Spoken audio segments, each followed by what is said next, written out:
Okay. Hi, Peter. Can you tell us a little bit of who you are and where you're from?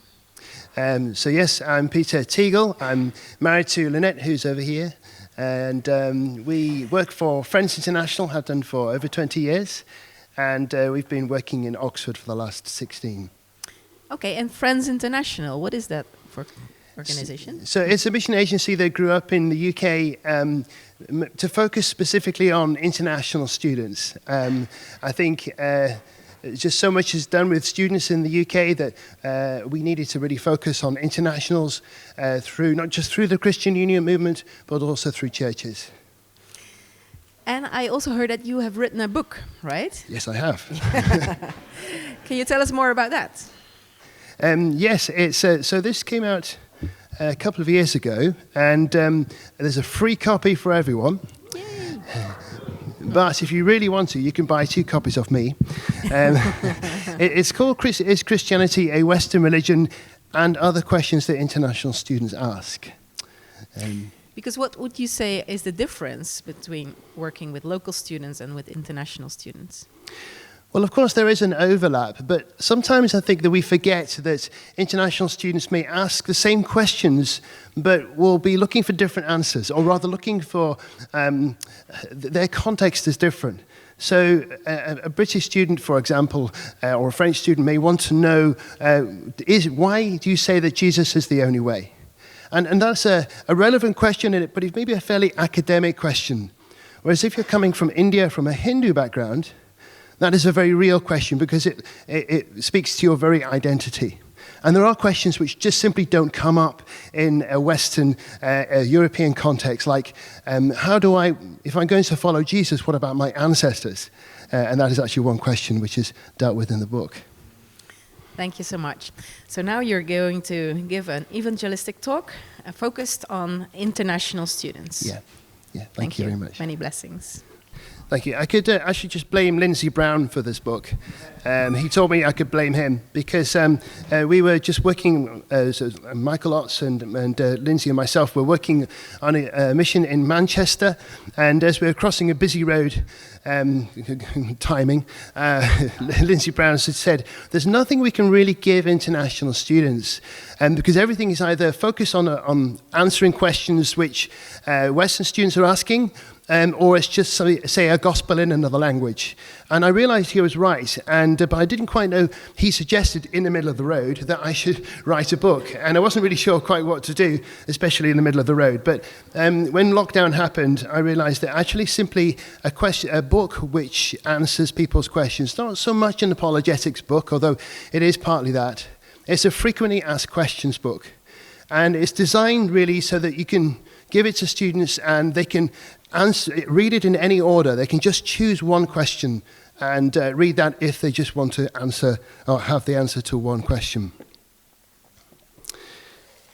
So when I'm talking about international students, I'm mainly thinking of Western students. If you talk to British people about international students, they think we're talking about French and German people. But we're talking mainly about students who are from non-Western countries, with maybe from Asia, Middle East, North Africa, and other parts of the world. And with those students particularly, there is no real fear of the Bible. And as we'll see, we'll be using the Bible text in the middle of the talk. And actually, if Western students are kind of wary about using the Bible or reading the Bible, they think they're going to be preached at. If they see international students looking at the Bible, they are less worried about it. So there's the various titles I could use for this talk, but I've just chosen this one, which is What Love is Really All About. What Love is Really All About. So welcome. My name is Peter, and I live and work in Oxford. I've been married to Lynette for 29 years, and she is from Singapore. So you could divide my life almost into 2 halves, the potato-eating years and the rice-eating years.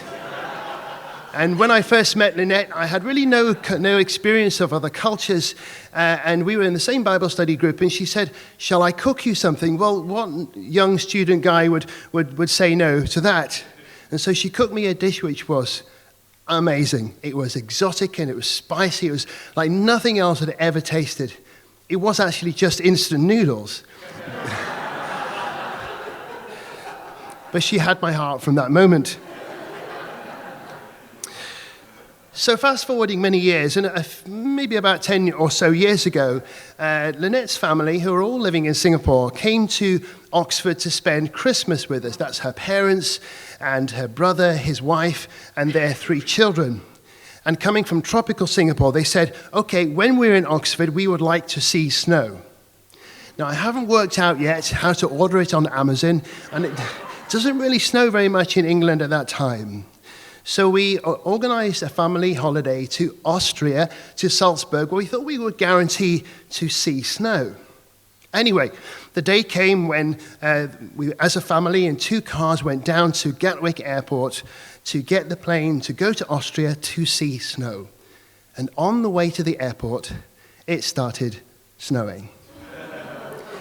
And it snowed so much that by the time we got through, checked in, got on the plane, put our seatbelt on, all the flights were cancelled. And the whole airport was in utter chaos. So everyone just wanted to get their bags and go home or check into a hotel. And so Lynette and I felt we should look after the family. So we got the grandparents sat on one side with her brother, sister-in-law, and all 6 children. And we went maybe 50 meters the other direction to collect people's bags. And in the middle of that chaos, Lynette turned to me and she said, I need to get my parents a drink. I thought, now? Really?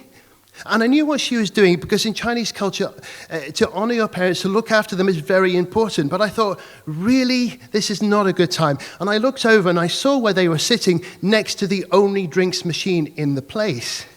Now, her parents are doctors, retired doctors. Her brother is a doctor. His wife is a doctor. I thought 4 doctors should be able to use 1 drinks machine.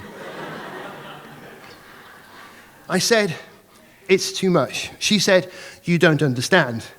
I don't like it when people tell me I don't understand. I said, what is it I don't understand? I've lived in a Chinese family for then 20 years. I've lived in China. I've lived in Singapore. I've even read the works of Confucius. What is it I don't understand? She said, you don't understand because it is never too much to do something for your parents. Now, we all understand, don't we, that relationships are vitally important. And although it's not always easy, our relationships with our parents is particularly important. But what about our relationship with God? Now, that may surprise you because to many people in the world, maybe to most people, God is a stranger. He's a mystery. He's distant. Many people think he's not there at all. Some years ago, we were studying the Bible with a group of international students in our home, and we were talking about the word God and how the word God is translated into different languages. And one girl from China said, God is often called 上帝 in China. Shang means up or above, and Di is part of the word for emperor. So the emperor above all. She then went on to explain, her words, that because the emperor in China was, in ancient China, was a distant and mysterious figure, the emperor above all is even more distant and even more mysterious. But I smiled when I heard her say that term because we had worked in a Chinese church for some time, and we would often hear people pray, 上帝我们的天父, which is the emperor above all, who is our 天父, our heavenly Father. If this is true, if there is a God over the whole world, and if that God is a Father, then our relationship with him matters.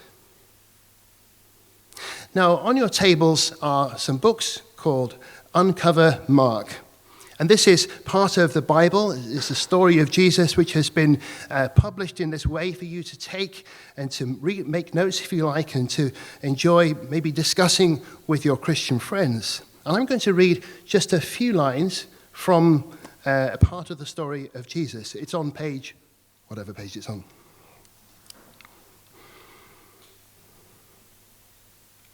One of the teachers of the law came and heard them debating. Noticing that Jesus had given them a good answer, he asked him, of all the commandments, which is the most important? The most important one, answered Jesus, is this: Hear, O Israel, the Lord our God, the Lord is one. Love the Lord your God with all your heart and with all your soul and with all your mind and with all your strength. The second is this: love your neighbor as yourself. There is no commandment greater than these. Well said, teacher, the man replied. You are right in saying that God is one and that there is no other but him. To love him with all your heart, with all your understanding, and with all your strength, and to love your neighbor as yourself is more important than all burnt offerings and sacrifices. When Jesus saw that he had answered wisely, he said to him, You are not far from the kingdom of God. And from then on, no one dared ask him any more questions. Now, the passage I've just read is where Jesus is being asked lots of questions, and many of those questions people are trying to trap him or to catch him out, to get him into trouble. But this man really wants to know the answer to the question, and I always love it in events like this when students ask me questions, because most of the time people really want to know the answer.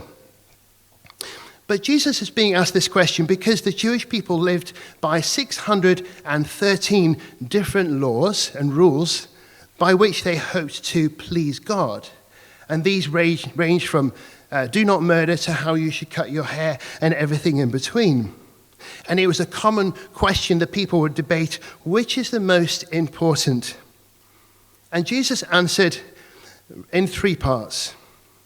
Firstly, he said, Hear, O Israel, the Lord your God is one. What he was saying is that we're not talking about many gods in many different countries for many tribes and peoples. One God over all. 上帝，我们的天父. Secondly, he's saying that we should love this God with all our heart, all our mind, all our soul, and all our strength. And the other side of that is to love our neighbor, love others as much as we love ourselves. That's it. That's all there is. That if you and I really want to please God, then all we have to do is to love him, to know that he exists, to love him with all that we are and have, and to love others as we love ourselves. Simple, right? But not easy. Not a single day goes by, if we're really honest, where you or I don't fail to love God. We may not have even thought about it. And certainly we fail to love others as we love ourselves. You see, this means that no matter who we are, whether we're a criminal in prison, a drug pusher on the street, a CEO of a company, a young mother with children, a hard-working student at Oxford University, or a Christian teacher, if there's really only this one rule in three parts, then we have all failed to love as we should. Now, most religions of the world teach something like this. That here are the good things that we must do, and here are the bad things that we must not do. And as we go through life, we need to do more good than bad. And at the end of our life, these things will be weighed up. And if we've done more good than bad, we will somehow be rewarded. And if we have done more bad than good, we will somehow face the consequences, be punished or something. But who tells you when you've done enough? Who tells you when good is good enough? It's like running a race where nobody tells you where the finishing line is, or really even which direction to run. Now, another question which people might ask about the Bible text that I have just read is, well, sure, I don't mind loving God, but all your heart, all your soul, all your mind, all your strength, that sounds like extremism. 29 years ago, I stood at the front of a church and on our wedding day, and I made certain promises to the girl I was in the process of marrying. Same one, by the way, in case you're wondering. And some of those promises, as part of the Christian wedding service, were these. I promise to love you Everything I am, I give to you. Everything I have, I share with you. Think about that for a minute. To another human being, to a girl I met at university 3 years earlier, I said, everything I am, I give to you. Everything I have, I share with you. Now, there were maybe 200 people there that day, but nobody said, oh, Peter, that was a bit extreme. That was a bit much. I mean, she's a nice girl, but really, everything you are and everything you have? Well, actually, someone did say that about a year earlier. I bumped into an old school friend on campus, and she said, hey, Peter, I haven't seen you since school. What's new? I said, oh, I've just got engaged. I'm getting married next year. She then spent the next 5 minutes telling me how stupid I was. But we understand, don't we, that marriage is not joining an organization. It's a relationship where we know that the other person is making the same commitment to us. What we are saying here this week is that it is possible to know God, our Father, not as a stranger, but as somebody that we can know personally through Jesus and have a deeply, deeply satisfying relationship of greater intimacy than any human relationship that's possible. But how? How does that happen? Well, I don't know if you've ever been in debt. Stupid question talking to students. But I was once in really terrible debt. I was 9 years old, and I was playing in the woods near my home with some friends, and one of them had a kind of army truck toy. And I loved this. So my friend said, well, if you like it so much, I will sell it to you for £5. Now, this is quite a long time ago. That's quite a lot of money. I said, I don't have £5. He said, it's okay. You can pay me back. So I thought, this is great. I can get toys on credit. And so I took this home, and because it was so easy, I did it twice more. Within 2 weeks, I was in debt by £15 to £5 to each of these three boys. And my wife thinks I was a very strange child. Now, I could get money by washing my dad's car, and he paid me 50 pence a time. And then in my 9-year-old brain, I finally realized I'd have to wash Dad's car 30 times to pay back this debt. And I was stuck. I felt like a huge weight was pressing down on me, and I had no idea what to do. Then Mum found out. I have no idea how, but I've since learned that mums have a special radar for the trouble that their kids get into. She said, oh gosh, Peter, how much do you owe? I said, £15, £5 to each of these three boys. She said, right, get in the car. So I got in the car, and she drove me to each of these three boys' houses, and she made me stay in the car while she went to the door, and she paid the £5 back in each case. Now, later I learned that £15 was the total money that she had for herself for a month. After my dad had kind of budgeted and everything, and she paid all the bills and the food, £15 was her money. And she spent it all on me, getting me out of trouble.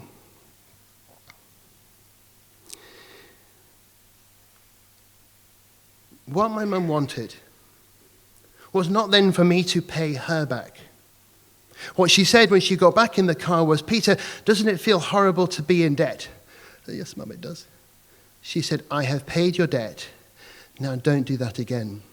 And I felt free. And I knew that I was free to change my behavior. That was what she was looking for, and she got it.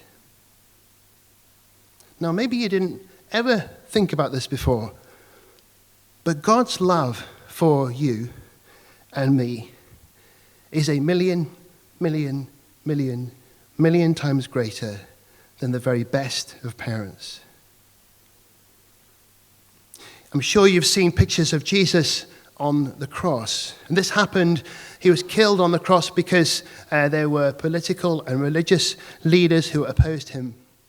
But God accepted Jesus' death on the cross as a payment of a debt that we owe to God. And that is the reason for the distance that so many of us feel from God. But Jesus paid it to set us free so that we could be free to change our lives. We have experienced this.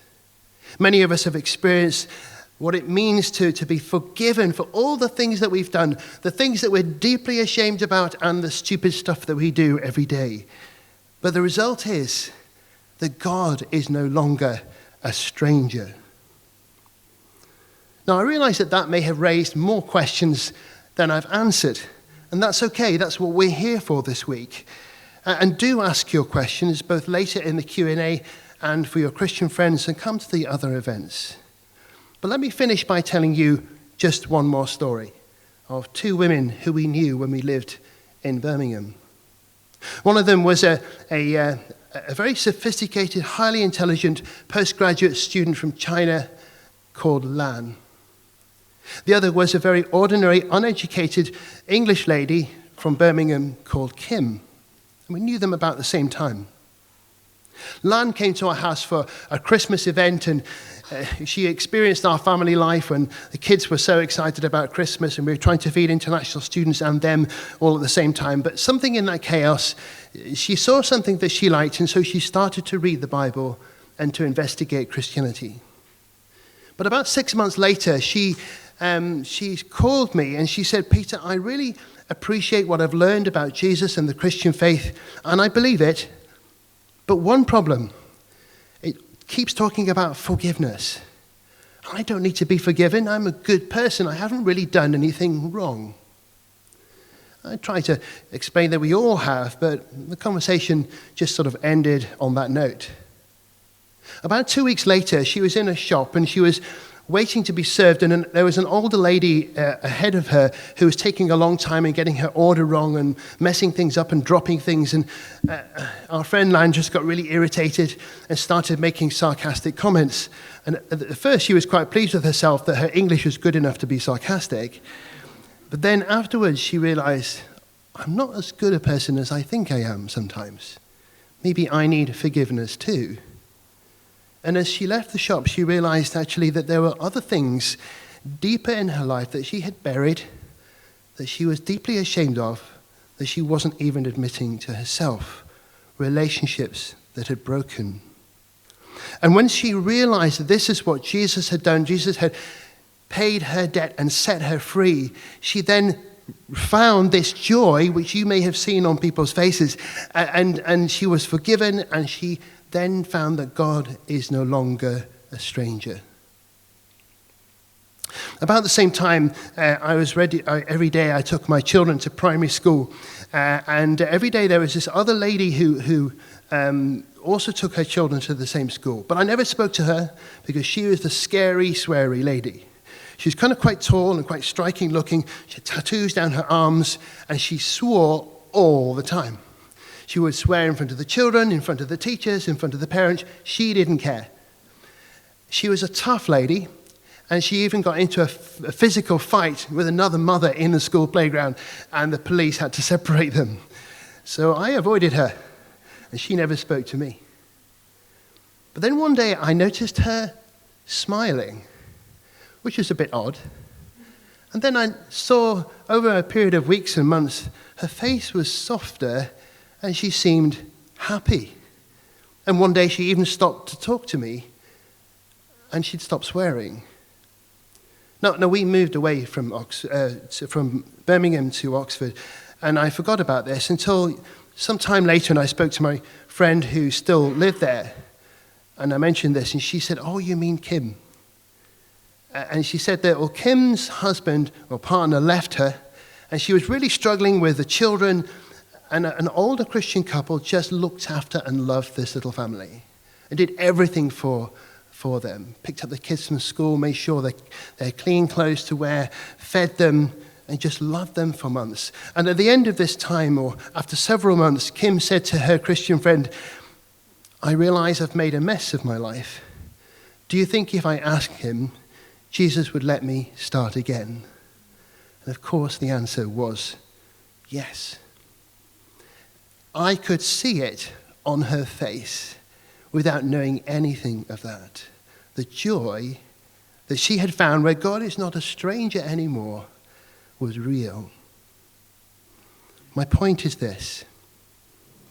Two women from very different backgrounds, very different educational and cultural backgrounds, both experienced the joy of being forgiven, set free, to know God as their Father. But one of them almost missed it because at first she thought she was too good to need it. There are lots of things that you can do with this, but I just want to challenge you to do one thing, if you dare. Take the Uncover Mark books which are on your table, take one, and go home tonight, and when it's all quiet and you're just on your own in the room, talk to God, even if you're not sure that he's there, even if you don't know that really what you're doing, just talk to him and say, this guy Peter that I heard speak, is what he said true? Do you really love me like this? Can you show me? Then open Uncover Mark and start reading. Thank you for listening.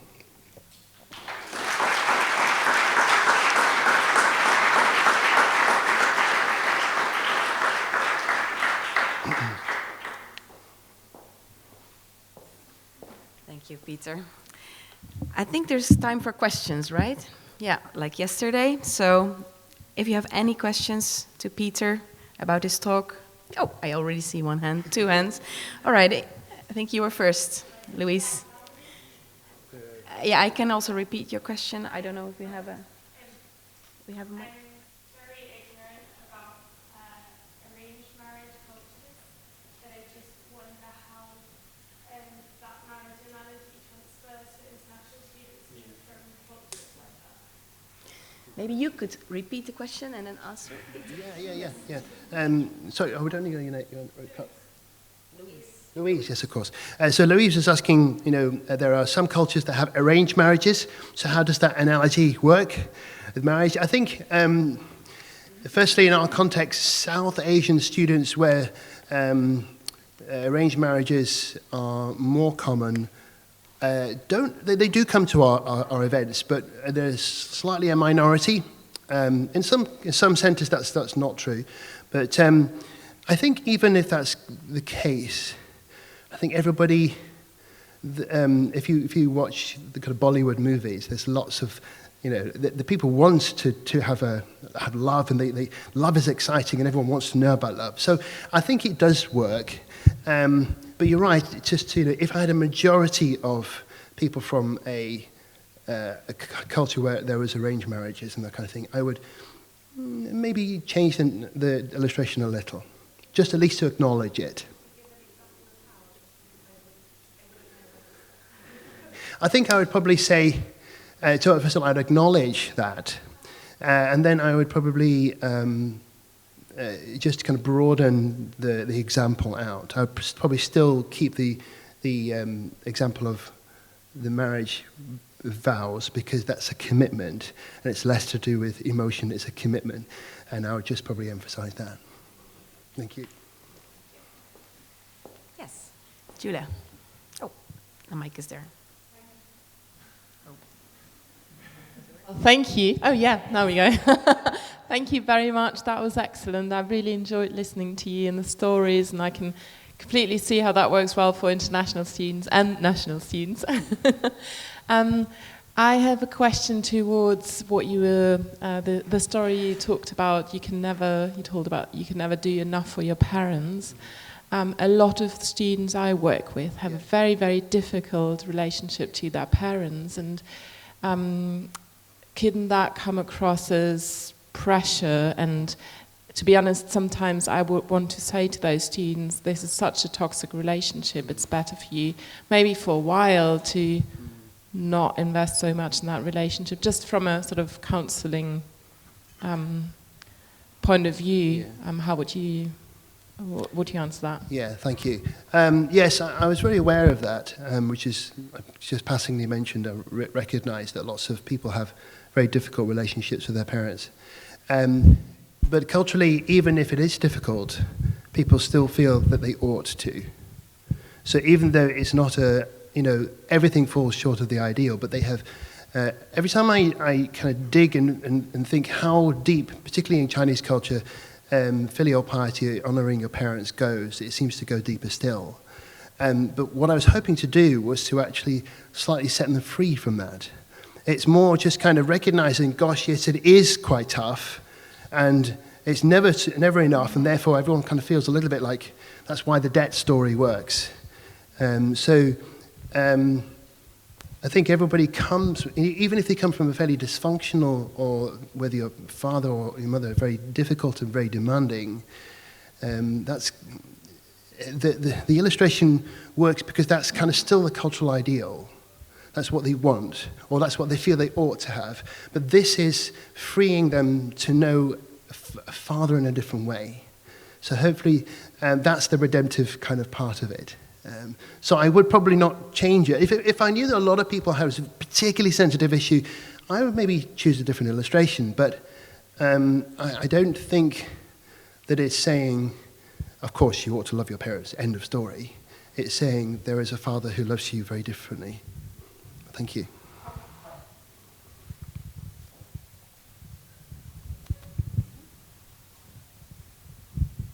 Thank you, Peter. Maybe the setting does this, but how would you encourage somebody that reads the Bible back home and asks this intimate question to God to after then be discipled? Yeah, I mean, I became a believer from being an atheist. And my journey to faith was partly because my Christian friends were useless at answering my questions. And I basically just started a dialogue with God, not really knowing whether I was just talking to the wall. And I often feel that there is, when people begin with that openness, then the Holy Spirit can work. There's a lot of cultures that are quite open to the idea of God speaking. And they don't necessarily have to have all their theological questions answered. It's just starting that experience. But I would, in the context of that, also encourage them to ask their friends questions, and they're going to do that. What I'm trying to do is to get them away from thinking that it's all about study, but actually to begin a dialogue with God. So we had a Vietnamese friend who studied the Bible with us. She knew nothing about Scripture. Another friend got her to pray, uncover John, I think he was, and prayed the prayer commitment, and she still didn't understand. But when all of her friends went on holiday and she was stuck in England on her own, she just went for walks and she started that dialogue. And it was through that the Holy Spirit worked and put all the different information and made her realize that God was real. Hope that works.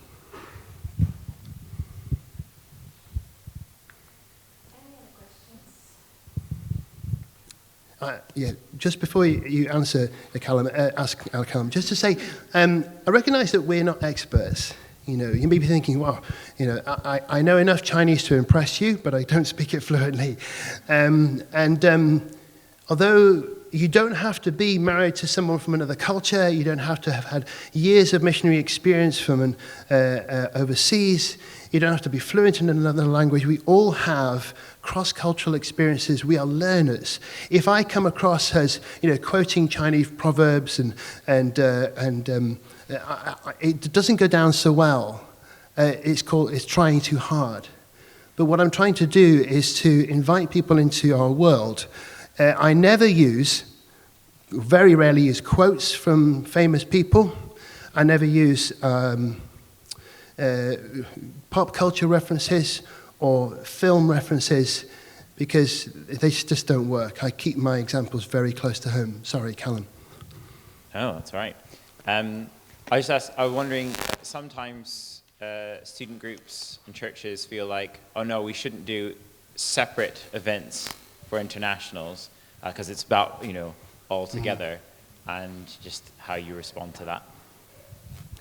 Yeah, so this is something that I'm talking a lot to UCCF about. So I do everything from sort of a lunch bar talk on do all religions lead to God, which is aimed at all students, through to 5 evening talks or early evening talks with dinner just for internationals. I think the problem, if you don't focus on international specifically, is it just drifts into a Western thing. And you don't actually really answer the international students' questions. And that's true of speakers, that's true of how we set up events. And there's just an inevitable Western bias. And so it is actually easier to do, or better to do, something that's focused to internationals that Western students will understand, than to try and do it the other way around, to do everything kind of with a Western focus and just expect people to have their questions answered. We always say very clearly, all students are welcome to all events. That just because you're an international doesn't mean you have to go to the international events. And if you are non-international, you can also go to the international events too. However, there was one CU that got a bit worried about segregating people, and they changed the name of their international track at the last minute and called it something like Global Track, which nobody understood. But because there were a dominant number of Western students at that event, the questions changed. And the more culturally distant international students stopped asking their questions altogether. So it's not a one-size-fits-all. You have to look at your situation. Really only in England, or Britain anyway, the top universities can manage a whole international track as well as lunch bars, as well as evenings. Those are the CUs that are big enough. But most of us, I think, have international students in our centre. And I think probably for most people here, doing a whole separate series of events for international students is probably not workable. But if you can get 1 or 2 talks which are specifically answering the students, looking at things from a cross-cultural perspective, from a non-Western perspective, really my heart is to demonstrate that the Bible is not a Western book. So we studied at Bible College in Singapore, where I was the only Western student. That was great. Then we do an essay on Jeremiah, and we had to apply this to our own Asian context. For an Englishman, that was quite something. But we need to demonstrate that this is not just about Western apologetics. Just to give you one example, one of the guys who kind of endorsed my book was the deputy leader for the IFES movement in Malaysia. He said that all the apologetic stuff that they can find is all answering the questions that Western students are asking. So I said, what is the most important question in Malaysia? Do you know what he said? How to deal with evil spirits. How to deal with evil spirits. Deadly serious, absolutely true, but wouldn't you love to do something like that in your centre? One of your titles at Cambridge University, How to Deal with Evil Spirits.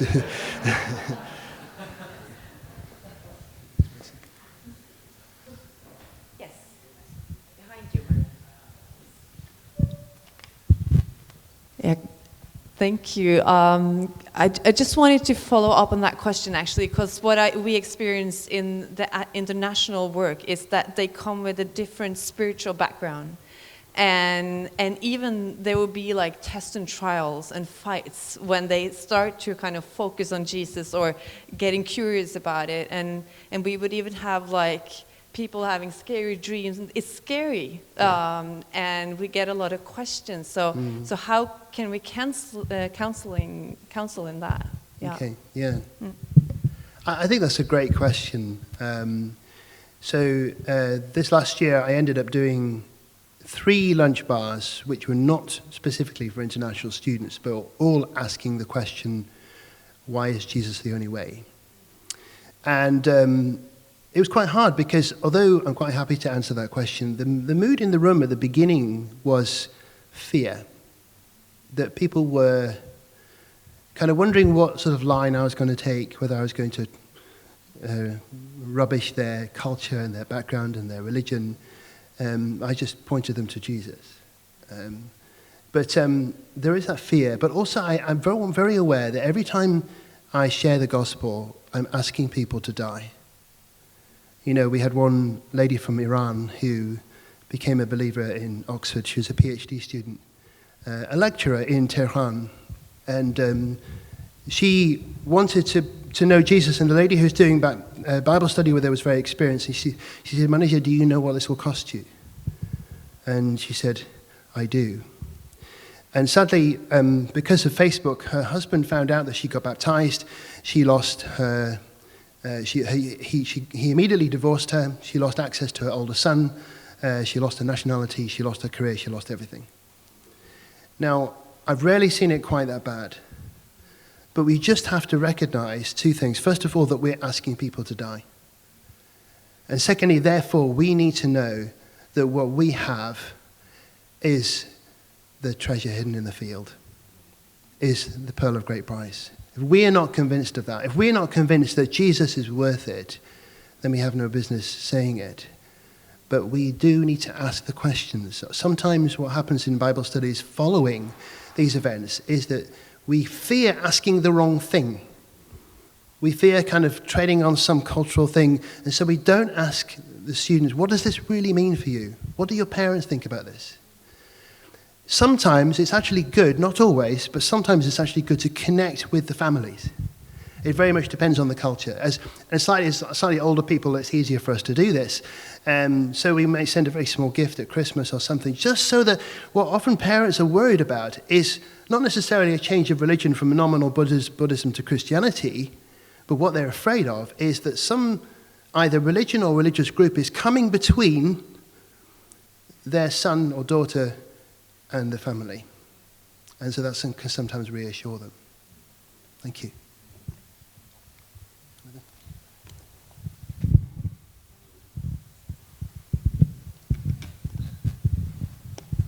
Hi, one question about your final invitation.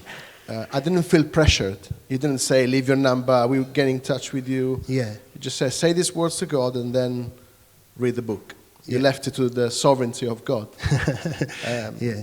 I want to hear your thoughts about invitation. Sometimes we put pressure on people. Leave your name, you leave your number, we get in touch with you.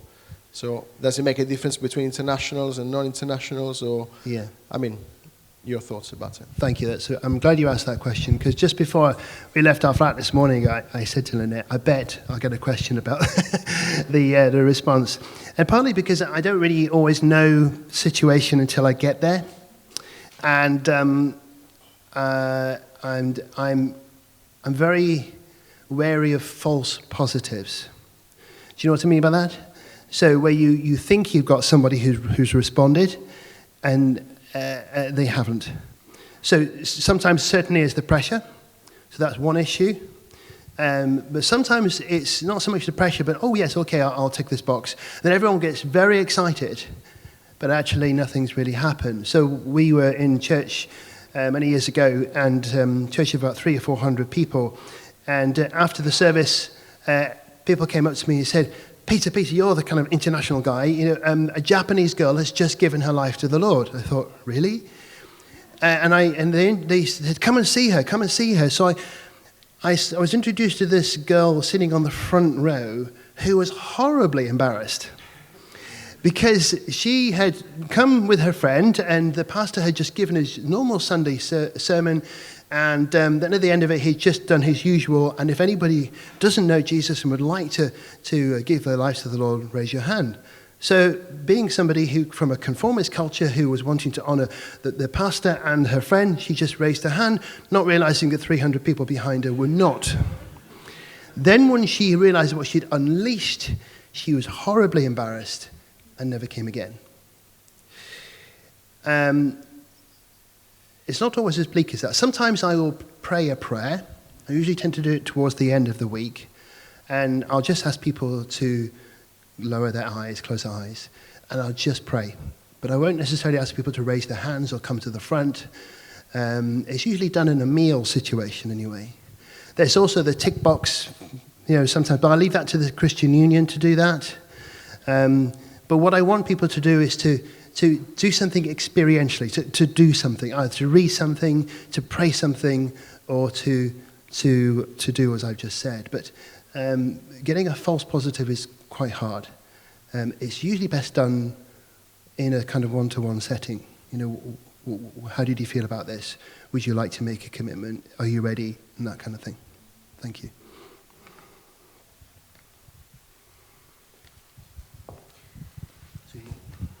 Two more. Oh, okay. Do we have time? Last two. Okay. Who will raise their hands? So we've already talked a bit about kind of adapting or thinking about, excuse me, concepts or analogies and how they might relate to different cultures. I just wanted to know how careful you are about the language that you use, and if there's like a process that you go through to check kind of understanding. Because I'm very aware that actually in some of my universities in England, the level of English that international students have is quite low in some cases. So yeah, how much do you think about that when you prepare talks for international students? Sure, thank you. Yeah, I'm probably used to a little bit more sort of middle, upper universities where people's language is pretty good. But I've also taught English. I tend to avoid idioms and phrasal verbs, which can be confusing. That just comes through practice. And also, examples. We heard a great sermon in Singapore where the main illustration was about cricket, so that kind of lost everyone. So I don't do that kind of thing. But I don't tend to talk slowly. Probably I should talk more slowly, but what I want to avoid is, I tell the Christian unions this, is that this is not the dumbed down English made easy version of the other talks. And I think very often when people hear that I've doing a series of talks for internationals, they'll say, oh, it's good because their English is not so good. And that's not what I'm trying to do, and that's quite patronizing. So what I tend to do is to make sure that the images are really clear. So I had one guy come to me in the middle of a conference, and he was from Mongolia, and he said, I only understood 50% of that talk, but I understood 100% of your talk. Well, he probably didn't. But as a language teacher, you aim at 80%. If they understand 80%, you're doing well. And if they can follow the stories and follow the analogies, if that's what sticks, then they feel they've understood everything. But also, sometimes there are particular words which the meaning hangs on. If you miss that, so one of the guys in our organization, French is his first language, and he often drops a word in a sentence. It's just his accent. And I had to make sure he didn't drop the wrong word. Sometimes if there's a loud noise or somebody bangs the door and you lose that one word, you've kind of lost the flow. One of our colleagues was doing, these is in the days of electronic dictionaries, and he was studying the Bible with a group of students, including a Japanese guy, on the healing of the paralytic. He looked up the word paralytic and thought that Jesus was helping a man who was so drunk he couldn't stand up. So sometimes I will say things again. So if I say something like the parable of the merchant, the pearl of great price. I say, this man was a merchant. He was a trader. He bought and sold things for profit. So he's got 3 sentences or 3 phrases where okay, missed the first one, wasn't quite sure about the second one, got the third. And when it's key, you need to do that. One more question. One last question. Who was it? Yeah. Chef. Again. I think this is on. Yeah, it is on. This sort of builds on the last question that you were asked. I wanted to know how long it took you to kind of adjust your content and get used to speaking to people who had different points of reference and different kinds of concerns, and kind of what tools you use, because I imagine the transition might have been quite difficult if you've been used to one culture and then you have to get used to not just other cultures, one other culture, but multiple other cultures if you're working with students from lots of different cultures. Does that make sense? Yeah, so Sorry, how do you adapt your current style to a more internationally focused style? Yes. Yeah. Well, I had a slight advantage, is that I never got to preach at all, except in a cross-cultural context at first. So just the way that the Lord, 10 years of calling, I never got to preach. And then the first time I did it was in a Chinese church in Singapore. And for the first 3 years, I think it was, I just preached in a Chinese church, and I was translated. And so I had to use just illustrations in language which people would relate to. And my first sermon in England ever was Lynette said, it was okay, but you spoke in short sentences and paused at the end of every sentence. No one is going to translate to you. You're in England now. So for me, I had to slightly adapt the other way. But I've tried to keep the habit of always thinking about the language and the context. And what's beautiful and wonderful is that the Bible is not a Western book.